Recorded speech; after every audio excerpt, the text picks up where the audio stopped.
Hello, I'm Dohn Larson, TCTA Director of Legal Services. Welcome back to this ongoing video series covering issues of interest to our members. TCTA members will find a link with this video to use to access more information at www.tcta.org. We're now turning to consent for resignations, especially resignations submitted after the 45th day. We just covered the law that gives districts the power to withhold consent if an educator with a signed contract asks to resign after that deadline. This video addresses the important question of who can give consent. By law, only the board or the board's designee can legally consent to a resignation submitted after the deadline. So let's talk about some myths about consent. The number one myth, and it's an important myth, is that a principal can consent to a resignation submitted after the deadline. That is false, with almost no exceptions.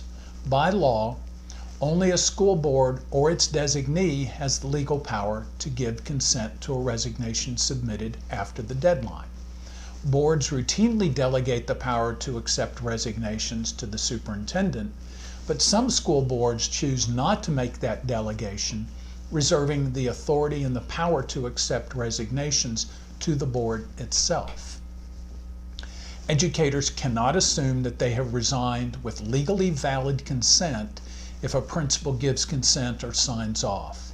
Even though a principal may agree to allow an educator to resign from a binding contract, a principal generally does not have the authority to legally bind or act on behalf of the school board.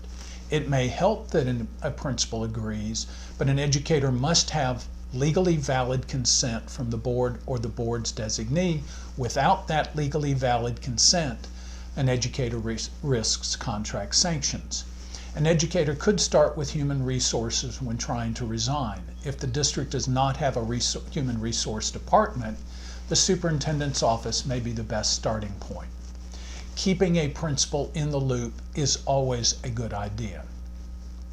Myth number two. If the superintendent does not accept a resignation, an educator cannot resign. That's also false. An educator can present a request to resign directly to the Board of Trustees. If an educator goes first to a superintendent and the superintendent refuses to accept the resignation, the educator can appeal to the board. Although boards often follow the superintendent's recommendation, boards by the Education Code have the power to give consent. If an educator is blocked initially from getting on the agenda to speak to the board and seek consent, the educator can speak to the board during public forum of a board meeting and ask the board to put the matter on the next agenda so that they can act on the educator's request to resign from the contract. Myth number three. According to some administrators, if an educator resigns without consent, the district does not have to pay the educator any more money and can cut off any right to benefits. That's false, partly. Upon resignation, the educator's right to additional salary ends. However, the educator retains the right to the salary that has accrued so that the district can pay for summer monthly payments. In addition, if an educator is enrolled in the district's health care plan at the time of resignation, the educator has the right, with few exceptions, to continue to enroll in that plan by paying the full premium plus a small administrative fee. Myth number four. If an educator resigns after the deadline and without consent, the district has to hold the educator's credential. That's also false. A district does not hold an educator's certificates. If a district wants SBEC to sanction the credentials of an educator, the school district must send a notice to TEA SBEC and request the imposition of those sanctions.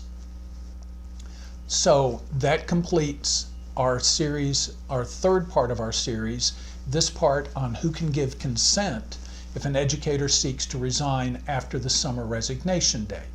Even though a principal may agree, A principal cannot generally actually legally give consent that is binding on the district and helps the teacher resign without the risk of certificate sanctions.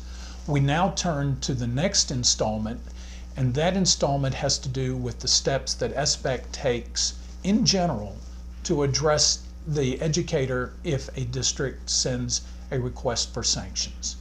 Thank you very much for your time today.